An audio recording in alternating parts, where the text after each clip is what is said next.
Estamos começando mais um programa Super Mais, pedindo licença para entrar na sua casa. Muito obrigada pelo carinho, pela audiência também de vocês, né? E com um assunto muito interessante para início de conversa, né? Primeiro bloco a gente vai falar aí da saúde e especificamente da saúde da mulher. Para conversar comigo, doutora Daniele Serpa, muito obrigada pela tua presença aqui. Eu que agradeço o convite, obrigada. Que bom, estou muito feliz, né? Para quem não conhece aí, acho muito difícil, né? Doutora Daniele Serpa, filha do nosso queridíssimo ginecologista também, doutor Pedro Serpa. Para a gente começar essa conversa sobre reprodução humana, eu queria saber como é que você foi parar na medicina. A influência familiar, né? Fala mais alto. É forte, né? É forte. Eu sempre gostei da área de saúde, né? Me encantei pela medicina e pela ginecologia porque cresceu dentro do consultório, né? Foi uma coisa muito natural para mim, né? Desde que eu entrei para a faculdade, meu pai já me botou para acompanhá-lo em parto, outras cirurgias, e aí a gente vai pegando intimidade, se encantando.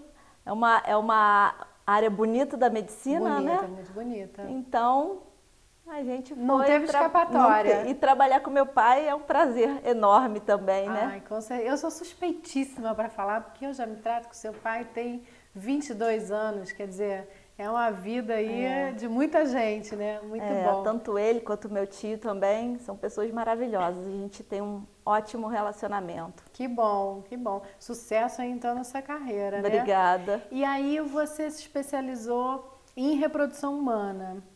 Por que essa escolha? Então, eu gosto dessa área, né? Eu fiquei 7 anos na Marinha, já trabalhava com isso lá dentro. E quando eu voltei para Teresópolis, a gente sentiu falta disso na cidade. Tem muitos ginecologistas na cidade, mas nenhum especialista nessa área. Então, foi daí que a gente teve a ideia de poder trazer para cá coisas que a gente tinha que resolver no Rio. Então, a gente tentou trazer para a nossa cidade mais uma opção para a gente poder estar resolvendo por aqui, ajudando a nossa paciente do dia a dia, né? Então, resumindo assim, bem rapidinho, quem tinha problema em engravidar tinha que ficar indo ao Rio de Janeiro, né, para fazer todo o tratamento. Exatamente, Rio, São Paulo, muitas iam até São Paulo, né? E aí a gente tentou facilitar, né? E aí, o que acontece com a mulher que dificulte essa ovulação, enfim, ela ter filhos? Então, a gente vai ter um leque de causas, né? Tanto do lado feminino como do lado masculino, que também é investigada a parte do parceiro, né? Então, a gente tem muitas causas, mas em cerca de 40% a gente não consegue determinar uma causa específica, uma incidência alta ainda, né? É bastante. 40% dos casos a gente não acha uma causa e com tratamento, na maioria das vezes, a gente consegue o sucesso, que é um bebezinho em casa com a mãe, né? E como é que funciona esse procedimento, então? A mulher está tentando engravidar, está casada aí há mais de um ano e geralmente quem casa quer logo ter filho e não consegue. Como é que seria esse passo a passo aí? Então, a gente tem nosso ciclo normal, onde a gente, dentro de um mês tentando engravidar, a nossa taxa de sucesso é razoavelmente pequena, em torno de 13%. Um mês de relação sem nenhum tipo de proteção, camisinha, anticoncepcional, a gente tem uma incidência de 13% de gravidez só. E essa incidência sobe conforme os meses, né? Naquela tentativa, dentro do final de um ano, a gente tem 95% de chance de ter conseguido esse objetivo. Quando a gente começa a apresentar a diagnosticar algum tipo de dificuldade, a gente vai, quando faz o diagnóstico, tentar fazer o tratamento específico para aquela patologia. Quando a gente não acha, a gente faz uma programação desse mês, a gente tenta simular um ciclo normal, que até o que a gente mostra ali na imagem, né? O período ovulatório da mulher, onde a gente tem um folículo que se desenvolve dentro do ovário. Conforme seus hormônios vão estimulando, em determinado momento esse folículo se rompe, libera o óvulo que está dentro dele, que vai ser fecundado pelo espermatozoide e ali se implantar. Quando a gente não consegue atingir esse objetivo naturalmente, a gente parte para a reprodução. né? Aqui a gente está mostrando outra imagem do espermatozoide entrando no óvulo. Uhum.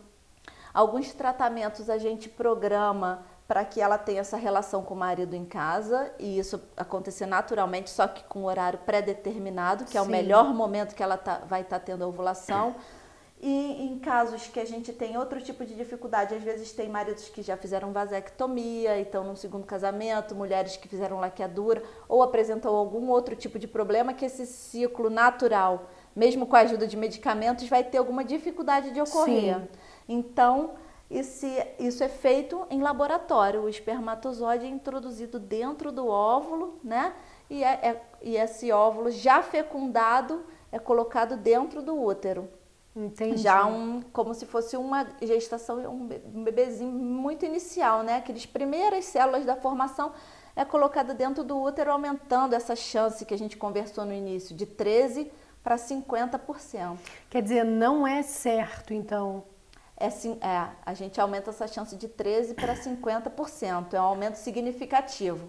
Mas temos ainda 50% de não sucesso, né? Seria a fertilização assistida? Exatamente, a fertilização assistida. A inseminação dentro do útero já do embriãozinho inicial. E aí, se tem essa certeza com quanto tempo, assim, ou que deu certo ou que não deu certo? Dentro de 14 dias depois do procedimento, ela já pode fazer uma dosagem de hormônio de gravidez no sangue.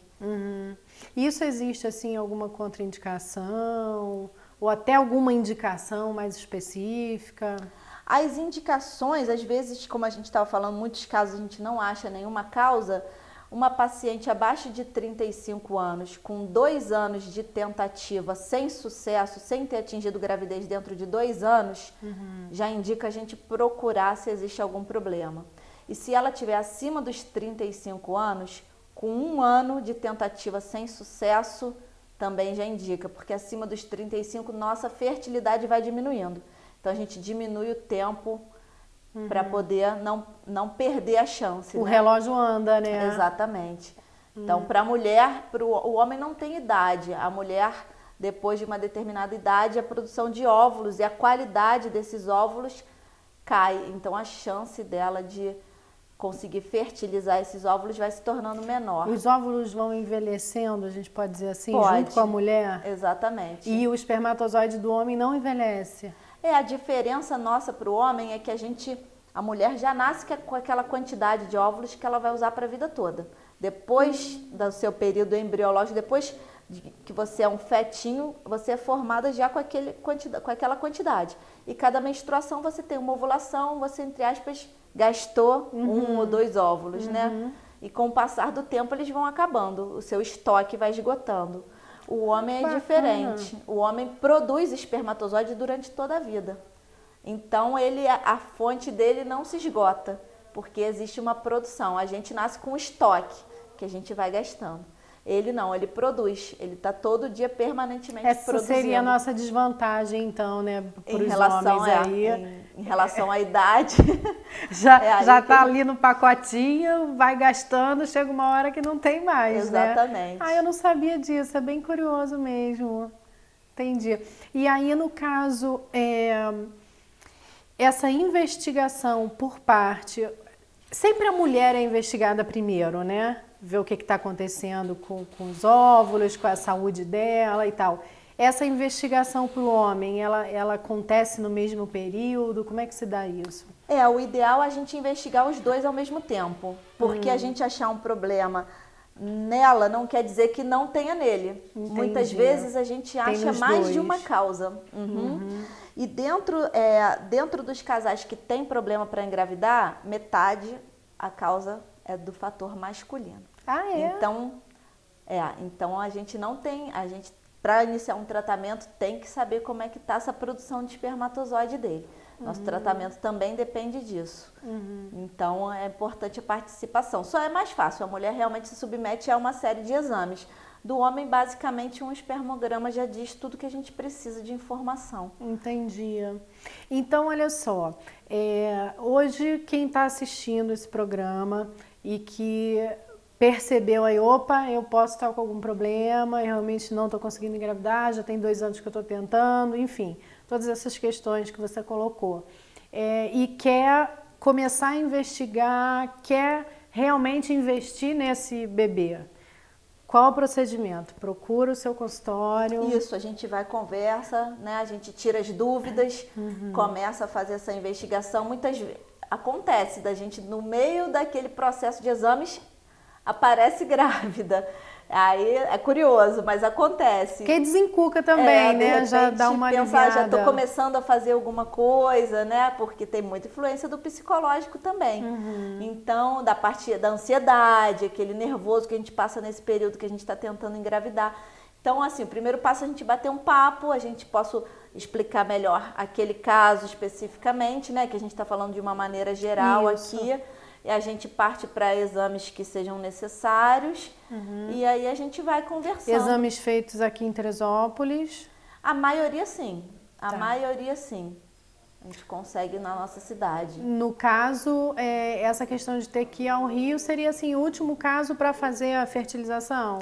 Se a gente for fazer um tratamento, a gente começa com um tratamento mais básico, né? Dependendo do... Medicação, a medicação, né? Tudo isso a gente faz aqui. Só realmente a gente precisa ir para o Rio no caso de uma fertilização, como a gente estava conversando, uma fertilização artificial, né? Aí a gente, só o último processo, a gente precisa ir ao Rio, ou acompanha a paciente até o Rio. A gente tem uma clínica que é parceira nossa para fazer só essa inseminação dentro do útero. Todo o restante a gente tem como fazer por aqui. Então, a gente não precisa mais ir para Rio de Janeiro, para São Paulo, para correr atrás de um bebezinho aí, quem tem dificuldade. Já pode procurar a doutora Daniele Serpa e resolver o problema, né? Se Deus quiser, não né? E realmente está nas mãos de Deus, mas a medicina está aí para ajudar a gente também, né? Ah, com certeza. E onde fica seu consultório? Meu consultório fica na Avenida Lúcio Meira, número 100, sala 603.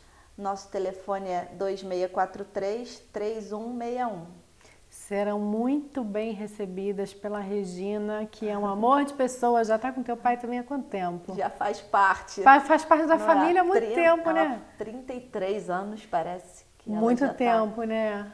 Ai, mas é um amor de pessoa. Adoro a Regina. Muito gracinha ela. Doutora, obrigada por essa explicação aí, já deu para clarear um pouquinho, com certeza, a cabecinha de muitas mamães aí que estão querendo ser mamães, né, e não conseguem. Tá aí, então tem uma opção aqui em Teresópolis para você que está querendo ter o seu bebezinho aí, constituir a sua família e não está conseguindo por algum motivo.